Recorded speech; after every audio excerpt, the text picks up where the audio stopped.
Barcelone TV. Vas-y. Papa, papa, maman. Étudiant n'a pas professeur. Mon atiro ya tout s'abonner. Pas musicien, pas comédien. Politicien, commerçant. T'as bien s'abonner au Panama. Kota bien, t'as bien s'abonner au Panama. Kota bien, t'as bien s'abonner au Panama. Kota bien, t'as bien s'abonner au Panama. Tracy Belchica, Claudie Sikou, ingénieur. On a besoin d'un bagage Sika, mais pas filmer une nouvelle série. C'est la Barcelone TV, une solution.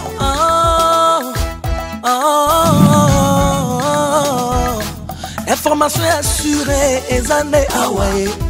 Mon salaire propre est toujours né ici. Narapidita Moussala. Papa, papa, maman. Étudiant n'a pas professeur. Erkam Changa, papa, vas-y. Papa, papa, maman. Étudiant n'a pas professeur. Mon atiro ya tout s'abonner. Pas musicien, pas comédien. Politicien, commerçant. T'as bien s'abonner au Panama. Kota bien, t'as bien s'abonner au Panama. Papa, papa, maman. Étudiant n'a pas professeur. Mon atiro ya tout s'abonner. Pas musicien, pas comédien. Politicien, commerçant. T'as bien s'abonner au Panama. Kota bien, t'as bien s'abonner.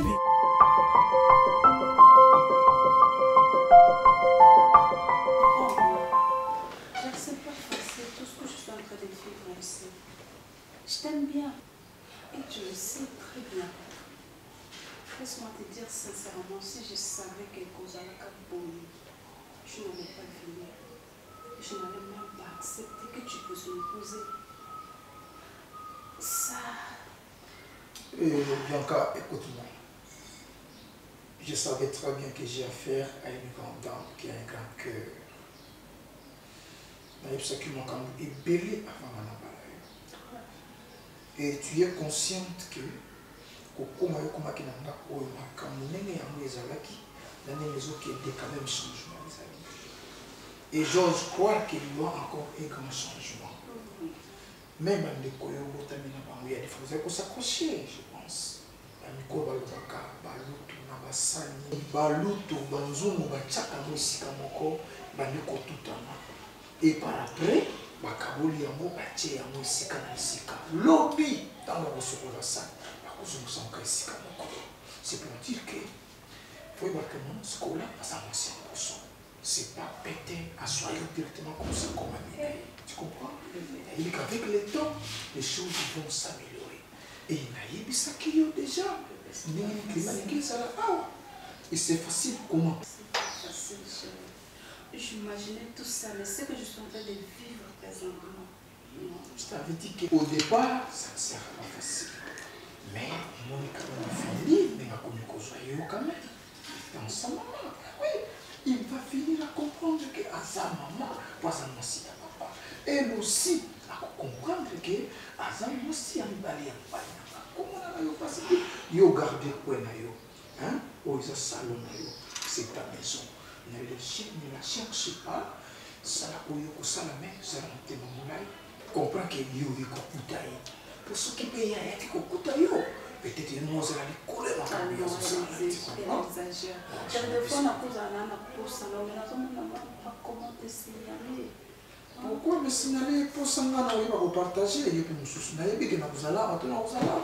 Non, mais il faut qu'elle suspende pour toujours. Non, je ne l'ai pas suspendue pour toujours. Elle est ma femme. Il y a un objectif, tu le sais très bien. Hein? Ce qui est un salon et qui est au salon, pas côté de salon. Tu la favorises. C'est qu'il a joué, tu la favorises. Nous allons pas bouche belle, la réunion sur ça, la réunion sur ça, c'est ce que tu dis autrement, chérie. Pour éviter ti amesana yo ayeba yo la kisaye ke ozo memi aye la kisaye que ozo kumba ye la kisaye que ozo respecter, c'est tout. Je te comprends. ce que je veux faire.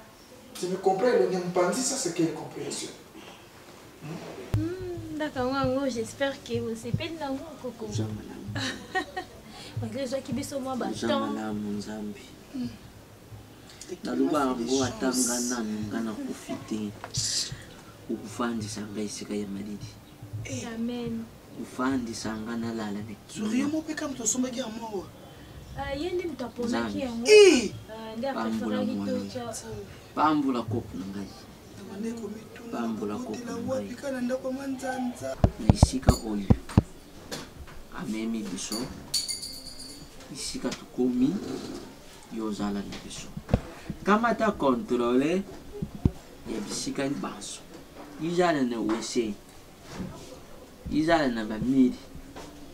Na lupango. Yozala mubati. Amen. Ala lelo inafandi lisusu na kiti ya divan. Lelo inazungi di kufanda na kiti ya divan. Eh Pepe, ni mulai boy. Nanga kutudana zo. Kiti ya divan yungana fanda soko na mimi na visa kombia. Kulo bani oni? Pepe. Unzima Amen. sawa. Amen. Ebi ke sori na okipe, na okipe vumulele gros. Mais moi, Nazana, elle était bien. Ah, kenda ka kongrafika si mukoro yo yaka oyo tika kambonwan. Ya mukora kenda ka soso ko. Parce que le bili bumoninga ni susu. Oh, madeso ya ki lobi yo kanisi. Doneza buna déjà terre. Yo kanisi madeso ya ki lobi bumwana ko kuzana na kimia. Ha? Pepe. Tika soko nazana kimia na fanda ni kimia. Ko ni aka kubebsa ngolale na ngapo. Pepe voi na seponi ko. Tika na fanda mwikala ti. Oi boy nenda kwa na kufanya tuzira ka kocha imwa pression nda kwa Pepe place to wuti. Oui. Bachi na biso ta clôture wana pe base. Na sona ki ona Pepe. Pepe muni. Siko ni loko ya mabepa lubaki fo abuka. Ndakuwa na kuku kubuka te yango foti kala bongolo kona mizie. Soka kutonga ndenga lubi atonga tamupanzi. Atumbola ba niveau ukula bosi shela bosi sola mayuma ya mama irdindungi ndengi bandaku nbango zara kalikolo likolo yepi Pepe vomi asala tapo oyuki mabe ndenge ezana fo fondation ezala bien donc pour ça la bien il faut babuka pour bâtir fondation déjà bien ndaku so fondation ezala bien il faut bâtir fondation na c'est ezala bien des fois ezala bien nati libe franc ndaku wana ezala na pesi bamboti trop tant tozala kuya wana ya wana na te rive franc faut que tout ça hygiène wana bazolo beta peu important ati rive franc oisiko ya so pesi na yokusuka ka telo mo malili no rapela au moins température na te na c'est la qui va bien te ko mo ndire zo mata mwana ngozo ningana wasi yezemi ya sexy boy ngani bakate vraiment oza yezemi oza sexy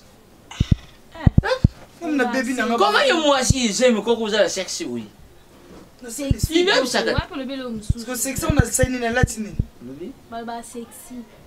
Kazi wana ndenge ya za. Parce que sexy on a saini pour la mati makolo. Pepe lukela nga kama kama. Chiko nga ki kasina lamba. On grand c'est peu fois lire. Ya ça na lire. Ala banata Morel Ngai Morel bolinga ngote. Ngai. Sala mbinzo na mai. Morel. Morel wala bolia mwana basango. Te Morel ezali bilolo. Aya bonga na yebi. Mai matamba. Mama ngala ni bilolo te. Bilolo mai matamba. Bilolo mai matamba. Chuku na mai. Nena kudiate. Tana Thompson. Saka na inga na Thompson. Yo ngune yo yango fo banu lesa ba. Ko baboka mo pilipili mo e vert te. Oh. Pepe ponyo complica baguna. Mukoli wane na ndaku. O balamba wangila na yibisio ngana so melisa. Pura tendo tonse mabele. Oli sanga wangila. Oh kokolo na o Pepe. Yo sepela te Pepe. Ça va na makade plan. Wabike batebele bakufi ba moni bakoko to yo moni biso. Ngana génération na komo peso bakoko. Oza muta discrétion. Ah Pepe wana ndende. Kasa bombi le biso makambo. Pepe na pela bombi. Abongisi ndaku ati congélateur ati makambo nyonzo. Oh, loya, na men mabine na sala sala. Pepe nga pena bombelo Pepe le na oti. Pepe Comme je vous avais dit, son nom c'est Princesse Ilunga. Enchanté. Merci beaucoup. C'est papa? Ouais. Ok. Merci C'est beaucoup, papa. papa. Là, ce sont mes deux mamans. Ah bon? Ouais.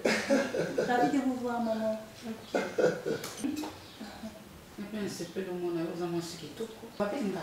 Ouais, Naebi Lingala, le Balingala bien. Naebi Lingala. Je regarde le théâtre congolais là, je regarde. Naebi Lingala, ouais. Nabi Naketa et Moussele Kete. Elle est très jolie. Merci beaucoup, maman. En tout cas, on a payé le CPD, comme on a dit nous. Donc voilà, c'est toute première fois, mais à Congo. Ah bon? Mais on était là, quand on a le théâtre, c'est comme un cassis, c'est ça qu'on a qui. Naya Congo, tellement on a fait un concours à Kinshasa pour la Fala. Donc c'est ça, on s'est retrouvé à Congo. On a dit qu'il y a pour s'adapter, il fait chaud.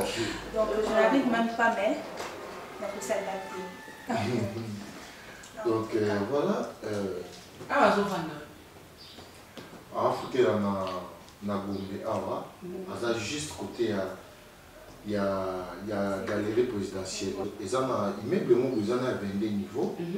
Mon colo nango, c'est une fille, elle s'appelle Europe. Comme on a Kim, Kimora Avezé. Parce que tu es gérante, camarade na Fifi Wech.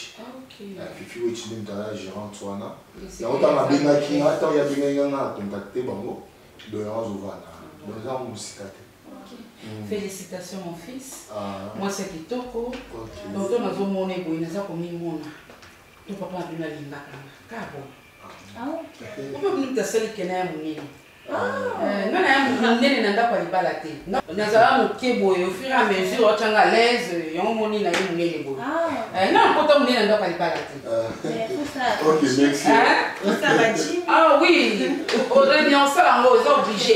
Chaque 6 heures, on a dit, merci maman. Mais le connaissez un peu. Non, c'est bon, tout il y a un là. Les deux sont là, c'est bon. Ah, ok. Non, la seule chose est trop coupée. C'est tout le monde a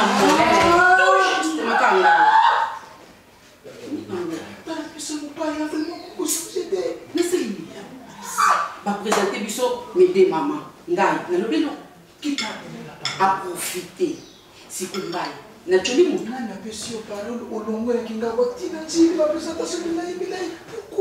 Pourquoi tu ne peux pas chercher les fils que seconde et après moi ça est-ce que tu as le la présentation de Bino on peut t'aider aussi sanga ta maïre na papa et moi na zangi parole parce que je craignais après il y aura le feu au comme aussi sanga me bateau de papa muninga lubite yo kaka maka muninga onena muninga na mona muninga te na mona ni mobali nanga kimia mopaya Jacques, qu'on n'a pas problème, qu'on n'a pas problème parce qu'il fait chaud. Bien calme, dans la chambre. N'aïe oh la canne va ton sous. Nous qui n'avons pas problème. Je te suis bébé. Bébé n'est pas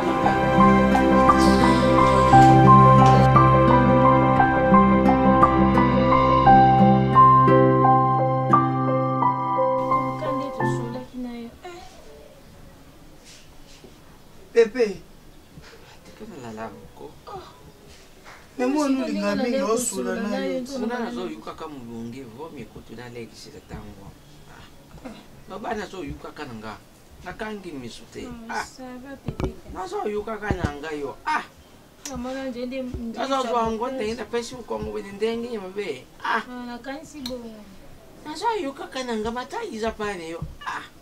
été na yini chaki yo kene file vile zotu ngasanga ndena meleki algorwan tikana pema alikuwa musuni ni muumini na uni alikuwa zani ida ya zapona tension yo kanisina nili pesanga swafu Pepe nazo yo kaka biente luba kaka yo dingo lubisanga makamususu nalo bisoma kamususu kuna mulunge na biwe na sala loti avandile izo sala kate na lubi kene meli ya ngol siko yo kanisi makanisi ne za mabi Pepe o melisi ba ki bibero ozo di on lubi sangani te ko sa lubi sang o lubani ke bulele ne ngana lali na kokolo ngana kokolo lali na kokolo odi bakanga Pépé. Doyo zale na kati bolali na yene yeza berceau na ye. Oh. Bango baluba babe bango lala kinoko. Ngana lala nako. Wana pepele yo kutu na lala ni yote. Na kendo lala nako.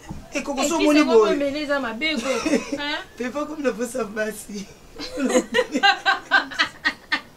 Na zande na posa na mwana mubadi. Uyo mtulale na barki. Ba yo sala maluba babe mo jikoni. Na kendo lala nako ko ngashi na lala ni bino. Na lala de ni bino para kendo lala nako. Kasi lala ka fane na alale na berceau. Baka yo sala maluba babe mo ipone. Koko qui s'en peut mêler salo mabe. So moni koko so comme na posa basi. Na zana posa na encore troisième âge.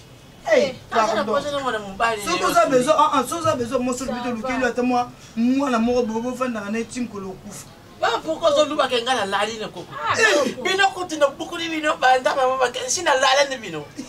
Para ka ndo lala na koko lo. O besinga raison pourquoi tu sona pas mama. Da balanga jobi.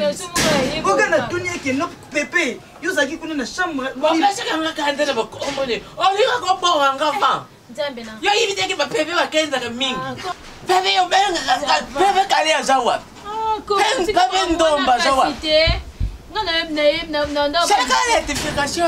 Yesu na benge Pépé pour na yeba Pépé ba kufa noki pour Pépé ndomba kufa Pépé kala kufa na Pépé manoa. Est-ce Pépé noa koza? Liwa est naturel koko. Elonga la bengi sona pa sona yebisoke. Na uti na cure kosola na kire pona ba makambo pona yebisa kiyo ke pona tika kimaser. Senga ki fa na kutana ye na sola na bango. Nde na uti kuna donc na remettre bango ba biloko nyonso ba pesa ngi tant que ma sœur. Nde ba sale nga pe ba. Ibango balongo yo bilamba te. Ba prier ki kona nyonso balongo na ki me moyena zonga na banini boye na sala nango ebele. Bazala ngo ebele tesko mo na zonga ki boye da na remettre bango ba biloko nyonso oyo ba pesa na biso tant que ba ma sœur na ba prière ba sala ki nga pona ko longola ngo et tout. Nde siko na zoni na ndako pona yebisa yo que maintenant je suis devenue une autre personne alors ça la vie nanga normale na tika liser kaka normal. Très content. Nazana posa ndena mona mubadi na yebisa kiyo. Mais petite oyeba ka papa. Oyibi ngai ndako na kulongwa. Kwani? Nikolone yo. Oh, bongo kende wapi? Lokaji nena zo bela buinde kumemanga. Na ba comprendre wana. Voilà mon bal problème est là on te y a avec le temps. Ça les sinon ya. Pépé kasi toki kota cho. Pépé. Ndombe kaka. Tumbele ligne bon te basa. Pépé. Kale kakate. Umone nga tatene biya. Mami. Bene bisio très bien na kenda ki kuna na adresse wana parce que nga pe na oyeba Kinshasa mingi te. Copain nga kende ko tikanga to komi kuna balobi bazala lisusu te. Ben oui maman, adresse wana balobi balongwa. Maman, tu me prends la tête s'il te plaît. Ah. Na kende te comment? Ah. En fait, on a ma camino sala, ma camina yeli na sisi na noté, donc pour na cause en Europe, pas maintenant. Hein. Je suis encore là. Ben je n'ai pas fini ma camina ko sala awa. Comment je vais rentrer? Hein? Ah, maman, s'il te plaît. Maman, s'il te plaît. Ah, namkolo. Ah. Oh. Tu me manques aussi, mais il faut la faire maramounayeli, maman. Hein? Ok, c'est bon. Ok, bisous. Non, ben on a pourquoi alors? Je vais bien, maman. Non, mi batte la bien. Naza bien. Non, ben on a WhatsApp, na pourquoi on a vidéo alors au mon anga. Bisous, ma maman. Je t'aime beaucoup. Tu me manques. Ah là là, ma maman, elle m'a dit qu'elle a manqué. On a zonga quand? Oh bébé. C'est normal, non? Non, on a zonga si côté. Je n'ai pas encore fini, ma maman a ça là et puis je suis avec toi, non? Oui. Mais c'est normal quand même. amoni ote batembele c'est normal tout non atindaki nga nakende kotala bakoko na biso place tokende wana c'est Paka Juma si c'est Paka Juma là je connais même pas mais balongwa non non yebisi azondima te en fait mais il faut yebisi ka toke prochainement l'adresse ou appeler ça papa je connais pas là-bas Paka Juma il y avait plein de chics il y avait des colonnes tu avais hyper là nakobanga babeta ngai partir chérie oui on n'a pas de temps on parle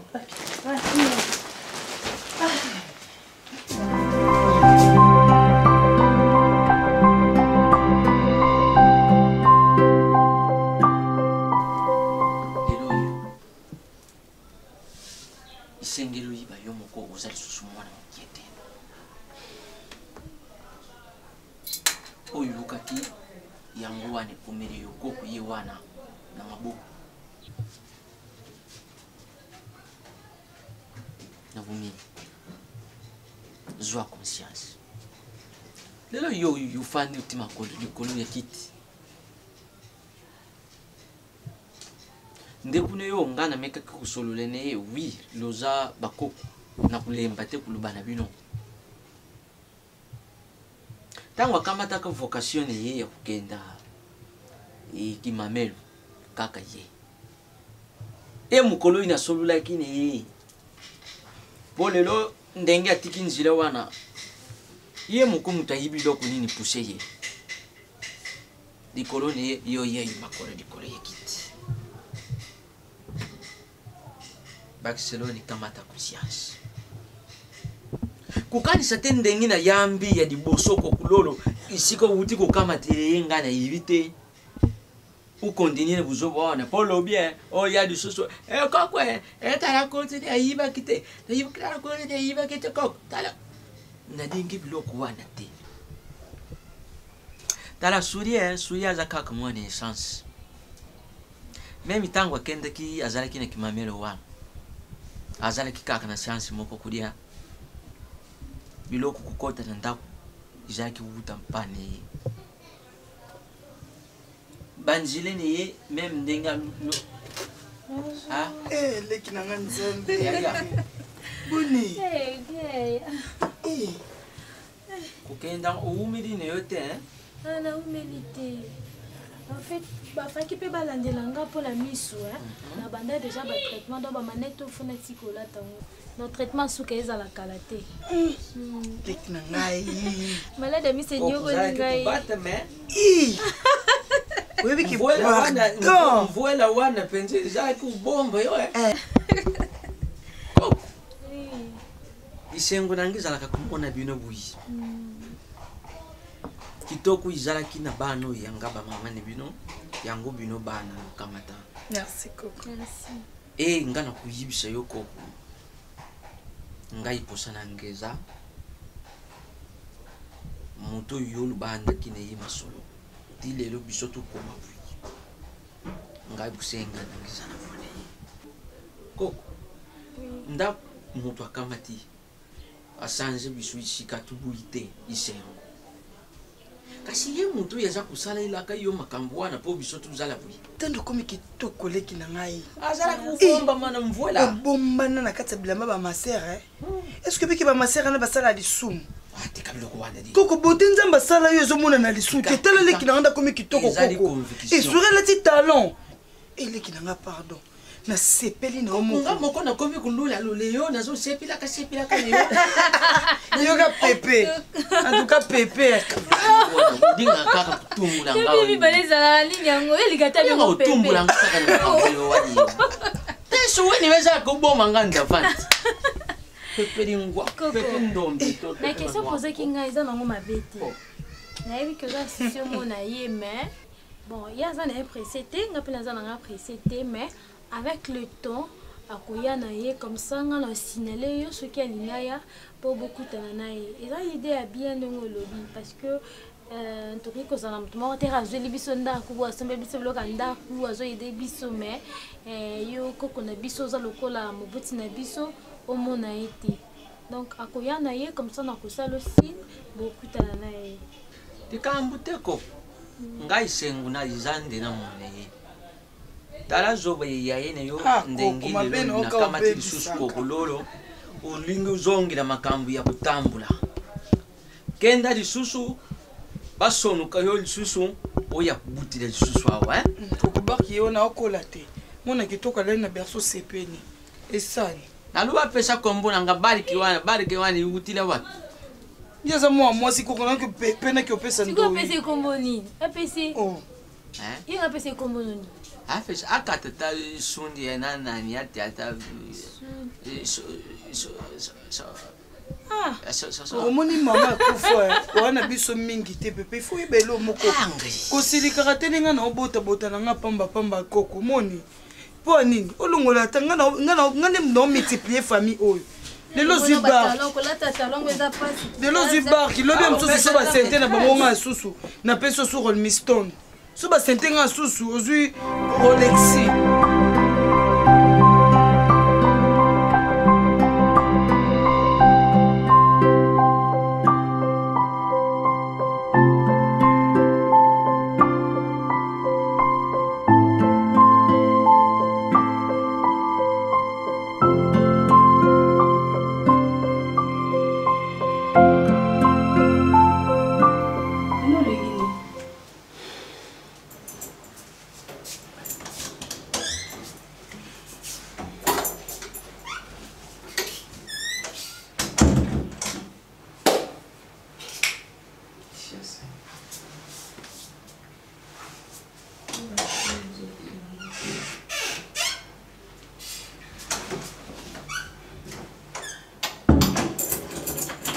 Mais nazokota na sukola ozokanga douche ozokanga tozoloba nazoloba nakanga neti nini omoni bien naza ndiputa na tolo funa kota na sukola osoka na douche wa franchement na douche ya nani tu m'inquiètes na douche ya nani neti nini yo oza na chambre na wana makambo nyonso na kati douche oyo yango ndinga nasalelaka no osalela yango te parce que nga mpe na nini na sokola oyo nga mpe na sokola yango loti na moni ampule eza okufa nazobenga nani ki Franck abongisela nga mpule après nga nakotisa sokoli et puis nga so naosokoli ezwaka temps ebele nasala 4 heures du temps na douche s'il te plaît oza prête te tikanga na sukola na nga naza prête na sina longoli bilamba nini la sukola na prête te mais voilà comment tu es habillé oh et bon soki moto alinga sokola phase la nuit yebisanga ti sukola osoluka nini qu'est-ce que tu me veux vraiment nalingi okende présence na yo esipelisaka nga te na ndako nake wapi oh misiki uta koza na famille te biaka na lata pikolanga sukola pikolanga okoka hein eza ndako na nga ngani na opesa ba ordre et puis ngani nazwa décision nasokola na salle de bain na nga ya chambre ya couloir ya ba visiteur ya libanda eza ngani na odécider yo te mto yo la tsanga kozaka na douche na okuna na chambre il fallait nasokola kuna yo te ok écoute pour ton information na yela yo awatina ndako il faut yeba mo peke na bangaka yo te c'est juste que nalingaka pe na kati ya ndako parce que Jacques assez alobelanga malebele. Moi je ne suis pas quelqu'un de semer les troubles comme tu le fais nuit et jour. Semeur de troubles. Oui, je arrête-moi ça. Ndako eza e bozo kanga babala ngai. Ndako na biso. Ndako wasa eza na muta chaka trouble na kasa nyo se mazo. Eza ndako na nga eza ndako na manena ninga mpe babala ngai. Babali na ozoyoka. Yako ye babala ngai. Ndayo na munene no na mona ka mote. Ozoka na skola. Na baba ka oti na respecta ka leyo. Ngosi mama. Nasa capable. Je suis capable de le faire. Donc trop c'est trop, je t'ai dit. Trop c'est trop, regarde-moi comment je suis. Calme-toi. Hein? Comment je peux me calmer? C'est quoi? J'en ai marre. C'est qui n'a l'autre? C'est ce que tu attends de moi. C'est ce que tu attends. On causera trop. Oui, qu'est-ce qu'on a? On causera trop l'enquête pour Baba Langa. D'accord, ça m'appartient aussi. C'est l'héritage. On a l'héritage. Je ne savais pas que Jacques avait tout ça. Mais il m'a épousé. Bianca. Chérie, allez-y comprendre. Non, j'en ai marre. Depuis que tu m'as amené ici, je ne parle même pas. À Sakana, moi, avec les yeux. Et poli. Vous êtes poli à l'eau la moelle. Regarde-moi ça. J'ai laissé comprendre. Je me suis déshabillée pour que le soukola. Oye, Kalinga Sokola. Je ne sais pas depuis quand Sokola commence à fréquenter la douche qui est là au couloir. Je ne sais pas depuis quand. Comment tu n'as depuis quand on s'est justifié. Nicolas déjà moi au moins il y a une humiliation. Qui est-ce que tu appelles déchet toi? Bianca, j'ai la parole. C'est depuis quand yo quitté pour Sokola la douche dans la chambre tout là-bas pour les lois aucun ne Sokola la douche aux Akalibanda. Ce qui m'a quitté c'est autre chose. Moi je viens de me laver là-bas. Mais qu'est-ce qui se passe avec toi? Nana landi yo kuna douche kuna quelque chose Sokola ngai. Pour que ça la guerre na Bianca kuna. Ngane commando. Na simi mundu qui a la boma bato. Ngane guerre. C'est pas normal. C'est pas normal Sokola. Je sais pas. Tout ce que tu fais. La conscience est là. Je regrette, je me dis, hein, ce qui moi n'a comment je vais conscience? Tu dois voir quand même Fendi. Est-ce que vous avez une huile moi non, nous sommes une papa. Si Fendi était dans tout ce que tu fais, c'est délire. Yoka, Nalobibo. Na vandi la chambre, na lingi na sokola, na koti na douche. Na sepeli na douche na biso ya chambre te. Et etindi ngai sentiment na nga, etindi ngai na sokola na oya couloir. Et ngana ye, na ça la priorité, ya sokola mutali boso. Yebisanga. Priorité. Oui, tu cherches ça c'est de ben là. Si tu tournes c'est de ben on a na couloir. Yo pour toucher ko banda ko boya. On a mis déjà quand tu sais dans la chambre, on a fait le besoin na quatre. Tu continues à rêver. Mais tu es en retard. On met dans la thé. On met dans la thé. On met dans la thé. Ok. Trop c'est trop. On a un côté. Détrompe-toi. À partir d'aujourd'hui, tu mourras. Ce que tu cherches, tu auras. Tu en auras. Je te rassure. N'importe quoi.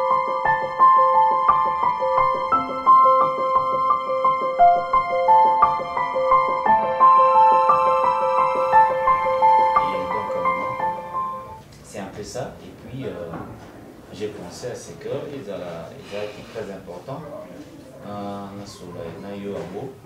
Et Serge aussi, comme tu connais. Tous en ensemble. Pourquoi tu dois tout le temps me dire Serge ou des histoires non, mais ça va? Oui, ça va. C'est avec lui, tout ça les parcours, on s'est périple. En tout cas, pour aujourd'hui, je ne veux pas du Serge. Non, tu ne veux pas de Serge? Non. Qu'est-ce qu'il y a? Parce qu'il m'a déçu. Serge vous a déçu? Quand vous partiez d'ici, j'avais bien parlé avec Serge. Et c'est qu'il avait mandat. Il y a collier à chaque fois pour ça que tu reviennes à l'ordre. Maman, je suis voilà que Serge Akonikuna, il en fait à sa tête, il t'obéit aveuglément et ensemble au sali Dieu moko oezalaki il y a poison. Dieu moko oyo eyebi ko bebisa réputation et image nanga. Maman, comment tu peux me dire ça? Moi je suis un grand garçon, j'ai plus de 20 ans. Et Serge ne peut pas me Tu nous laisses, Serge. Dima. Hein? Tu dois savoir que moi, je suis esclave. À ta botami na kata palais royal. À Koliwana. À Baleliwana. Il n'y a pas de bote la wana. À Komikoko place wana. Jamais pour autant en tout cas la comme ma prince. Tu m'entends? Tu m'entends? Oui, maman. Et je pense que je vais régler ton compte. Tu nous laisses. Dima, les bandits. Nanda Ozara Mwana Moussala. Le seul prince de cette maison, c'est Dacosta. Yozara Mwana Moussala. Okokomaka jamais prince. Tu es un esclave, un ouvrier. Impressionniste. Dima. Il y a la tiveste, hein, Kalayo. Impressionniste, c'est vraiment. Il y a la tiveste, regarde. Tu vois, tu es balai. Peut-être ne l'ongue, non, moi je ne veux pas. Mais tu oses refléter en rien ça doit, c'est ta vraie image. Maman, il faut vraiment. Serge prend ce culot-là. Il faut se mettre en valeur, en vedette. Maman. Mais t'as la yomo. Ce n'est pas ça. T'as la yomo. C'est vraiment pas ce que vous pensez. Moi, je dis que je dois mériter je dois mériter mon gain, maman. Donc tu ne mérites pas d'être mon enfant, c'est ça? Non, non, non. Oh, yo, le fait que tu sois moi, Nananga, mon fils biologique, le fils biologique de ton père ne te donne pas de mérite. Papa, ça c'est pour vous, maman. Ça c'est vraiment pour vous. C'est vraiment pour vous. Tout ce que vous êtes, c'est bon, c'est pour vous. Écoute, vous avez su construire votre personnalité, c'est bon. Mais moi maintenant, là, je dois tracer ma vie. Écoute, et que diras-tu, Yabato Malodi, que moi, mon côté à Bolo côté. Maman, ce ne sont que des ditons. D'accord, ça. Ce ne sont que des ditons. D'accord, oui. Je suis ton oncle, faut pas avoir des respects. Oncle Lalo. Mais non. J'ai toujours apprécié ton côté courageux. Mais oui. Mais ce qui oyé, la philosophie à maman, rester de cette femme sénatrice et tout le reste. Non, soyez vraiment, j'aimerais bien maman, que vous compreniez ici. Je ne suis pas obligé. Maman, c'est quoi ça problème? Regarde comment tu as maigri. Maman, je ne suis pas obligé d'être politicien comme vous. Dis-moi d'abord comment ça s'est passé là-bas. Mais justement, parce que façon dans le monde d'Acosta. Non. Maman, ça valait la peine. Non. Ça valait la peine ces voyages parce que je trouvais mon âme sœur à Kinshasa. Mais il fallait travailler. Il fallait travailler. Kinshasa n'est pas comme ici. Et l'argent que tu avais? Maman, j'ai investi. Tu n'as pas l'idée. On a travaillé dur. Tout créer une entreprise n'a soit au pur. On a recruté des garçons. Les Guinéens sont de Maman, enfin, j'aimerais te dire quelque chose, c'est très important. Maman, j'ai trouvé mon âme sœur, une religieuse qui a accepté d'abandonner sa foi pour l'amour. D'accord, tu sais, toi tu n'arrêteras pas de m'étonner. Hein? Comment ça? Une religieuse? Oui. Enfin, elle avait cette vocation-là, mais quand elle a renoncé à sa vocation. Elle a renoncé à sa vocation parce que elle pense que je suis l'homme de sa vie. Et maintenant, là, je tiens vraiment à la certifier qu'elle ne s'est pas trompée. Acosta, maman, tu es normal? Bien sûr que oui. Une fille de valeur intéressante. C'est vrai qu'elle n'est pas aussi exigeante, catégorique comme toi, mais elle est flexible. Mais elle t'a accepté, maman, ce n'est pas l'apparence. C'est qu'elle n'a pas de goût. Elle a de goût, maman. Attends, moi ton fils... C'est une jeune fille. C'est une jeune fille. Une fille mère. Non, pas du tout. Elle n'est pas une fille. Elle est vraiment jeune fille. Maman, elle avait de vocation. Et Atiki a renoncé à la vocation de sa soeur d'Otal pour que Aya Kobala Mobali Oyo Azamouan Nazote Kamai. Et tu me dis qu'elle a du goût. Mais rien, nous sommes am sœur. Non, yo gagne le boss. D'abord ça suis moi. Sous-yo. Donc ami sœur, on parle d'une âme sœur. Une âme sœur. Maman, il faut vraiment que tu vois cette fille, maman. Elle s'est encore beaucoup plus rassurée, soit sur le naïo, à comprendre que je l'aime. Elle est ici à Matadi?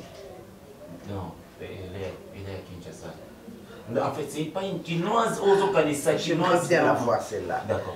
Mais tu sais que moi j'ai parlé avec le sénateur Oyoya Asa Awa, le voisin de son avenir à Yassima Awa. Et j'avais parlé, elle a une fille qui a fait le droit. Maman, s'il te plaît, l'argent appelle l'argent. Ah, Yanni. Hein? Tu peux aller te marier dans moi si mon Oyo Nayebi Koutoute. Baza féminine. Son papa est tu sais, Azan Assemblée nationale, provinciale ou Azan Sénat, Azan ministre. Non, moi, je dois te dire quelque chose. Tu sais, sur le 100%. Non, mais dis-moi, elle est de quelle famille? Elle est de la famille Tonton Sou. Ah, moi si. Tonton Sou. Elle est de la famille Sou. Quoi, bah ouest africain? Non. Maman, tu dois simplement. Non, mais je veux comprendre, je ne peux pas donner mon fils comme ça, l'accord comme ça, je ne sais même pas de quelle famille. Lalou, excusez, Yaya, vous avez vas-y. D'Acosta a collé déjà. Aza moi na mobali. Si quand on nous bercer, non on bercer. Nazo bercer, tes problèmes n'anga na ye ba moi si na aza ya famille nini. Vous l'avez mis sur la famille. Biso vous la famille. Oh, tu n'es pas la famille rien. Non, vous la famille rien, mais moi j'ai fait mon nom. Bon, moi, c'est la terre. J'ai fait mon nom. Une très bonne conclusion. Elle est. Allô?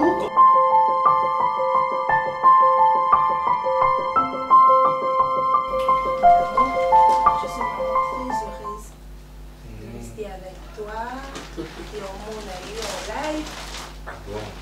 Est-ce que, en tout cas, quand il y a mon Instagram, mais vous avez plus beau que Instagram. Ma photo baby sakayo, ma photogénicité. Ça un moko au monde photo puis bongisaka, baby saka, doit y dépendre là. Ça dépend. Mais je t'aime.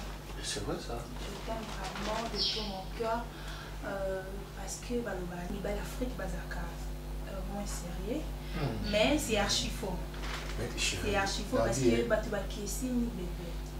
Pour une bonne bazala kaka qui baya Congo bazala sérieuxité, basa Congo bazala sérieuxité. Parce qu'on a monde bateau est sérieux on a bazala wapi. Parce que mobile to moisi akuba na relation boy. Relation ni simbité ba momi balé. Ake alingi mususu et simbité moi be ya 4 to ya 112e. Des simbi bafandi babala. Siko, soko ibaye que mon bali va vivre na fibo, boy fi on a quel ni film soit balié, ça veut dire que garçon a moins sérieux parce que boy na fi wana. Mais comment nous les Congolais te pensera makamoko je sais pas. Bon en fait, ils ont kili bébé, Holanda bango. Même en Europe, mais bal sérieux. Et ça partout. Mais au moins souvent mon quand maman mo boya mukolo. Bari déjà bimi ma belle déjà kwei. Avandi bavandi basali mo ekiri moko boy po batongaka ba jeune fille na ba jeune garçon pour na nini même en Europe, même ici au Congo, surtout nos Congolaises, nos femmes, quand je dis de femmes, au monde maman moko boy ako da na ba 40 ba 50 et quelques bazo vandi la bana mo boy ba tu mike ya basi na mibali azotonga bango wana ko tsundumba azaka mobali ya oyo azaka mo mais tu vas gagner quoi là-dedans? Fais ta vie. Tu comprends chérie? Donc non mon façon de réfléchir sur les Congolais et comme il m'a dit surtout réseaux sociaux dans mon délai que ça là moi ça qui réseaux sociaux pour un avantage quelconque de tout ça facilité à se communiquer. Moi, il faut bâtir la lettre, il y a beaucoup en communication, mais les réseaux sociaux, ils facilitent sur la tâche. Donc, on a une économie en Australie. Il y a quelque part, mais on a facilité en ça. Mais les réseaux sociaux, les lots, ils sont commission en place, mon bureau, ça, tata mukolo, maman mukolo. Aujourd'hui, via Batu, via moi, peut-être, soit moi, ça est là, soit moi, na Batu. À ce père, na hôtel. Comment n'importe quoi dans les réseaux sociaux. C'est pas bon. En tout cas, c'est la honte pour notre communauté. C'est la honte pour notre communauté congolaise. Tu vois, chérie, c'est ça pour laquelle moi je me reste ici, bébé. Pardon, moi c'est dans l'aïe. Pas plus que moi. Coco Tababouzoma et ma congolaise. Babouzoma va ça dans les réseaux sociaux. En tout cas, bima la vie. Moi, je suis 50 congolaises, 50 françaises. Mais même que moi, je suis congolaise à 4. Vous avez les réseaux sociaux. Les réseaux sociaux, ils ont utilisé pour un quelconque pour un avantage. Ah, ma chérie, je t'aime beaucoup. Moi aussi, je t'aime. Ah, on n'est pas là. Basé belé barolo. Bébé, tout ça qu'on a battu. Donc, tout ça qu'on a dit, ça va connaître mon colanda, mon amour. Je t'aime aussi. D'accord, réseau des Europe. Et voilà, je suis avec Fendi, Simba Yopé, Nakani Yopé.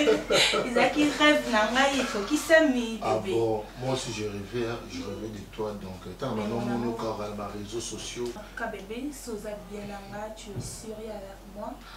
Non, mon numéro.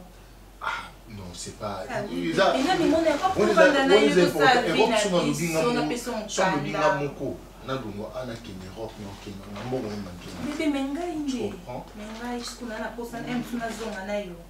ah, il a fallu dire ça.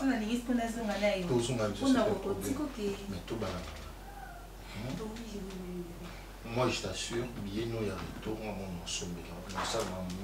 Ah bon? Ouais. Je ferai ça. Mais oui, pourquoi? Pourquoi? Ah, maman, on a passé oh là là. on kibi kobo, on a mis tout là.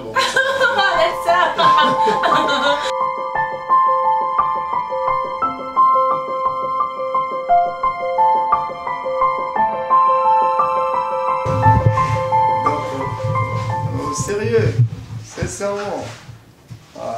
D'accord, quand Naza n'est pas président de Costa, et Nayaki Kana compte à la Nisala, donc je suis à la maison, il parle à Bango, et Nazo Zelaskia Silisana. Oncle, mes respects. Oncle, bonjour. Bonjour, ça va? Oui, ça va. Nazo Zelaskia Silisana, na maman présidente. Pour mère, Nazara sénatrice, maman d'Acosta, Nazara sénatrice. Donc, parmi les sénatrices, il y a ville qui est Matadi. Donc, on a madame. Ah, ok. Voir la madame. Si, elle s'appelle Sarah Kokonzo Ninzumbu. Sarah Kokonzo. Sarah Kokonzo. Sarah, et moi ça sert. Sarah Kokonzo Ninzumbu. Donc, il y a ça. Ça va au kilo. Il y a ça, la France. La France, la France, na Lyon quoi. Na Lyon. Ah. Yo na Lyon pembe na maman Marie Mbuyamba. Ba RK Muchanga. C'est l'oncle de Costa. C'est l'oncle de Costa. Ah d'accord. Ba RK Muchanga. OK. L'oncle c'est en fait c'est un petit musicien il y a vu la Matadi. Un petit musicien, un grand musicien même petit musicien. Pardon. Un grand musicien même petit musicien. Oh Serge.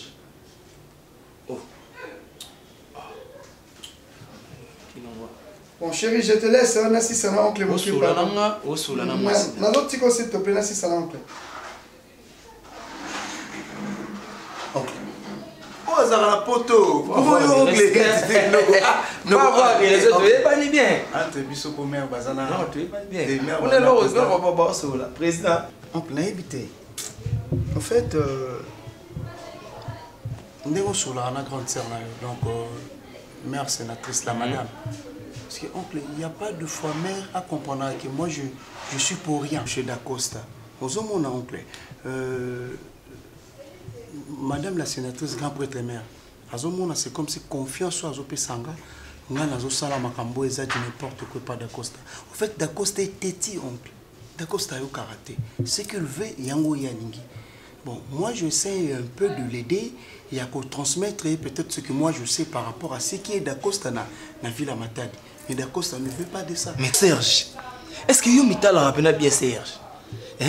N'est-ce pas comment on boye? Na libandi, na mande fapembe, c'est de Baxelo Julien, Hérode Ndombasi. Vous comprenez? Donc on sait qu'on se ressemble na Hérode. Donc soit mutuna yo, on fonctionne avec mutuna yo morot. Quand on a Dacosta, comment on boye? Balibandi na yo, et c'est là que c'est moi chance dans la vie. Vous comprenez? Pour pas dire balibandi na bino oyo, ya balibandi mo ba négliger angote. Mais on dirait yo ba no valeur à libandi no ozana ngote. Ana matadia. Tokola na ba sœur Fifi Lukulat. Leki ya maman Annie, moi ça veut Lupis, maman na Jérémie na Paris. Dans le niveau oyo ba mi pesa fierté ana matadia. Fierté. Fierté en ata fierté ya na so na mbongo. Na na terre bon salangi te. Vous comprenez? Et marambo yo zoloba oh na benga sko Dacosta ya. Te, et si la terre non, na benga Dacosta aya ayo ka nengo zoloba ke ya za teti. Et puis là tu comprends le projet nango. Et puis pour ton information, on apporte mais pour Dacosta oui maté. Mère na kangeli la chambre. Mais moi je ne suis pas ici pour Dacosta, je suis ici pour maman. Abi o yambote. Abi kene ya bisero na yambete. Oncle. C'est maman Annie qui m'a dit d'y être ici. Mais moi je ne dépends pas de toi. Non, dépend pas de Dacosta, je dépends de maman Annie. Maman Annie, Yananga, Dacosta moi Annie. Donc c'est maman Annie Zate. Au départ Nangai, c'est ngana au départ de Dacosta. Ce qu'on a représenté bon balé na libima. Bima. Et puis yo c'est respecté. Et puis yo me dobe ça Dacosta. Yo me dobe ça Dacosta. Est-ce que vous savez ce que moi je fais ici comme travail? Ah mais oui. Je coordonne, je ordonne aussi en même temps. Et en même temps, on a chargé, il y a Makambo Etali, promotion, dire aux gens, faire expliquer, éveiller la conscience déjà par rapport à la partie. Mais aussi, Serge. Bon, c'est bon. Et puis, Kimou Kalali Bande Simbarate. Donc, les Ngalazamou Kalate. Il y a d'Acosta. Bon, ça n'est pas langage, très bien. Je fais un travail, oh, maman, ni à Pessang à la salle.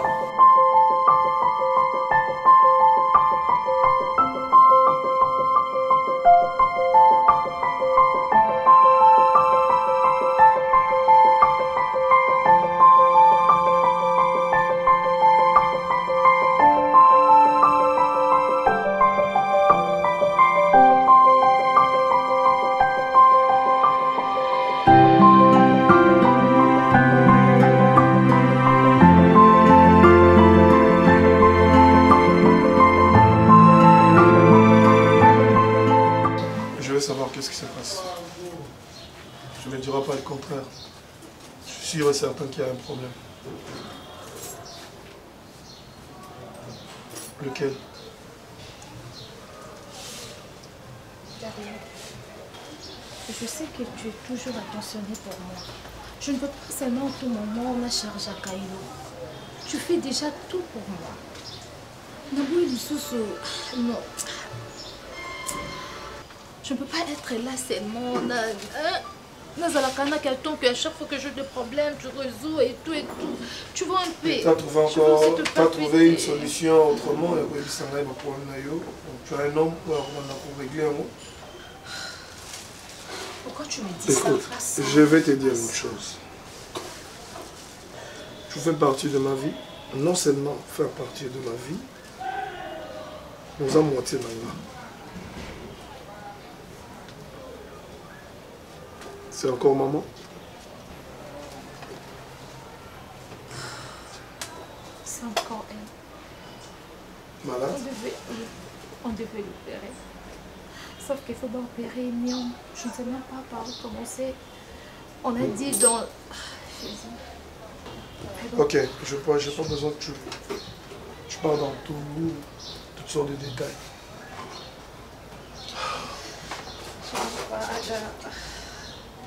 Ok, donne-moi une minute, d'accord? Une minute, j'arrive.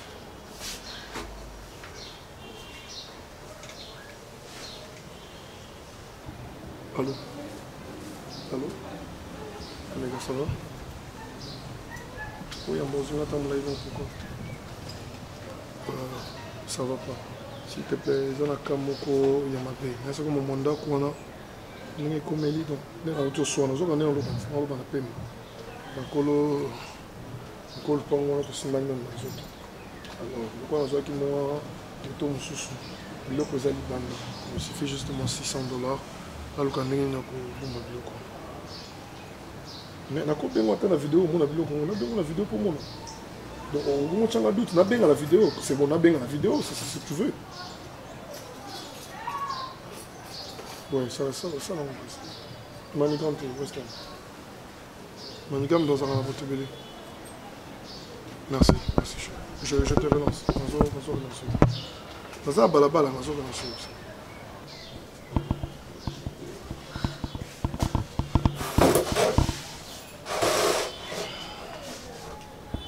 ça va aller, ça ira. C'est Dieu qui donne la guérison.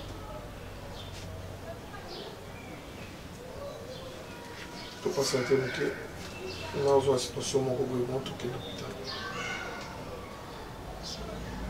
Oui, c'est vrai, dans moins de 30 minutes. Avec $400, 300, 400, ça va? 450. 450. Pas de problème. Posez la bouquet. Arrête de pleurer. Je suis désolé. Ça va aller.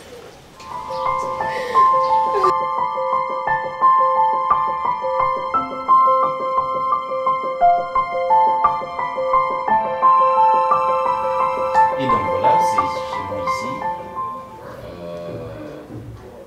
Là-bas c'est l'hôtel. J'ai vu la ville montagneuse de la terre.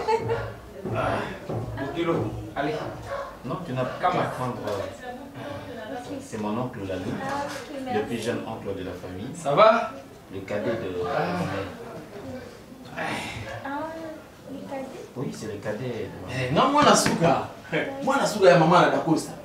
Donc, oncle Bachel, il est expliqué que Dacosta. Je ne sais pas face à face au sol. Je suis un musicien. Je suis un artiste Lalou. Lalou, leader wa kangi nkanda kuna na studio. Donc ça va bien pour un couple maman. Naimba. C'est là moi kangi na mataki ya nusu nkanda. Comme kolora yango.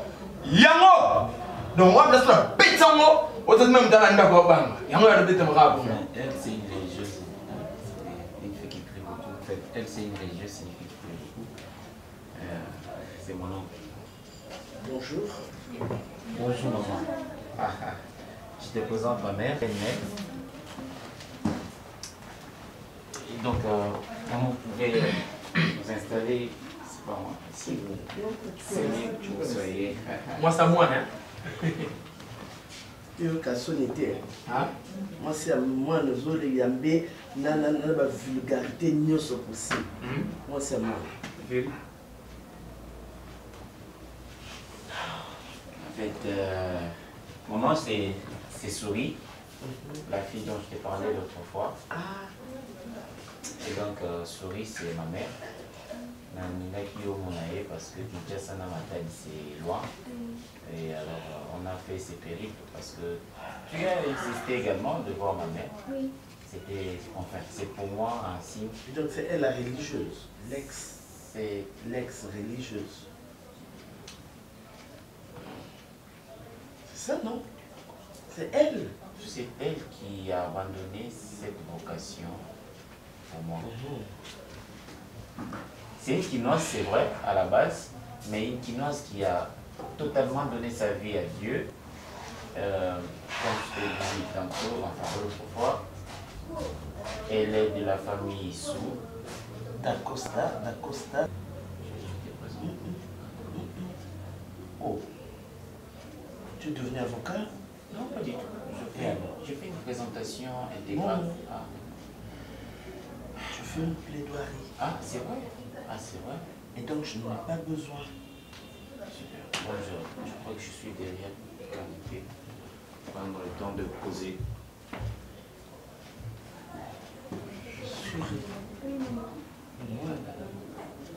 Et pourquoi souris? Eh bien, c'est parce que, en fait, Dacosta. Et qu'elle aimait sourire à tout moment, on a marié. Dacosta. Oui, maman. Pourquoi sourire? On appelle souris parce que...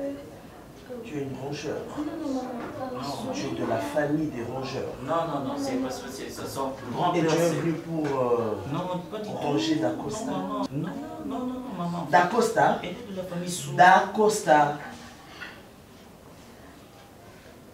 Maman, mon nom c'est Souris, cela veut dire donc souris vient du verbe. Vous êtes de quel... oui, souris vient du verbe. Sourire, qui veut dire... voilà. Donc tu souris à n'importe qui? Non, pas du tout. C'est juste une attitude. Ou tu fais sourire n'importe qui? Non. Et tu as fait sourire Dacosta? Seulement moi, oui. Et tu es tombé? C'est ça, non? Elle t'a fait sourire et tu es tombé? C'est ça? Maman, c'est pas dans ce sens-là. C'est juste que ma mère voulait montrer qu'un jour, je serai...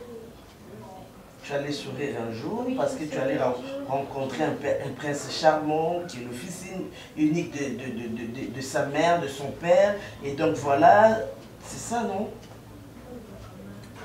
Ok, c'est bon, je comprends. Et tu es de quelle famille?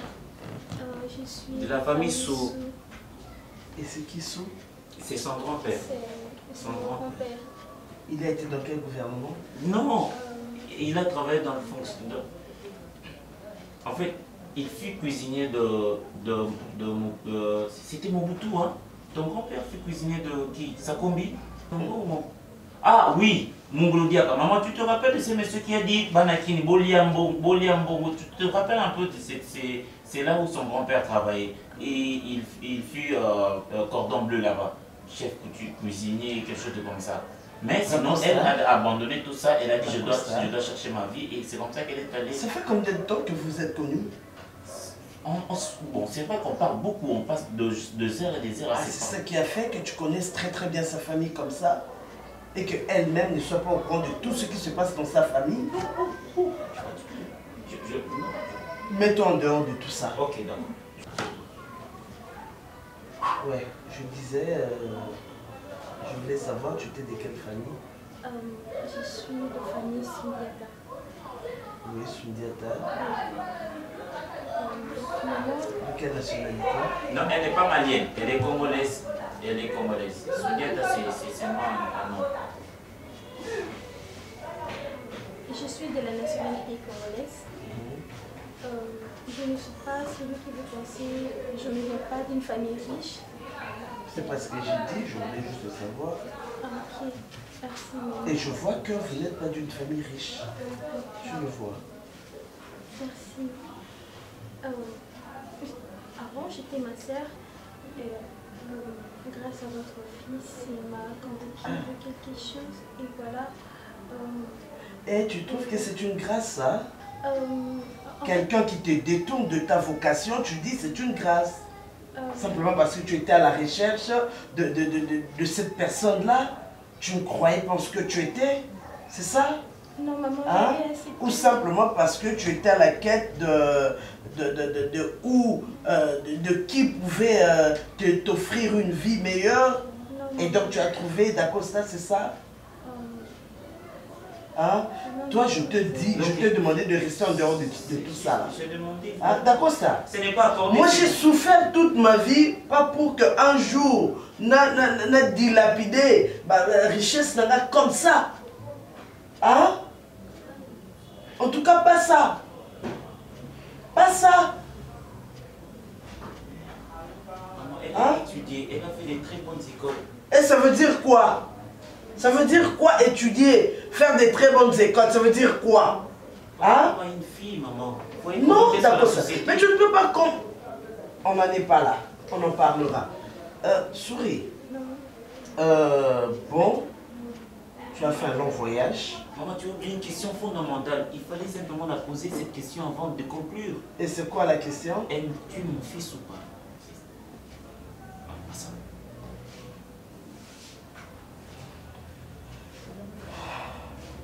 Voilà. Je disais que tu avais fait un long voyage. L'hospitalité africaine exige que je te reçoive. Dans recevoir nous, tu as droit au repas, la comela, et on avait arrangé une chambre pour toi. Dans ce qui concerne Mambaliba, là, il faudrait que tu sois là bien. Tu sois là bien. Parce que pour moi, je vois pour femme, à mon fils, une fille, Oyo, je peux trouver du répondant. Hein? Non. Les lots, monde, ils ont marché. Ils ont business. Quand tu fais un truc d'Acosta,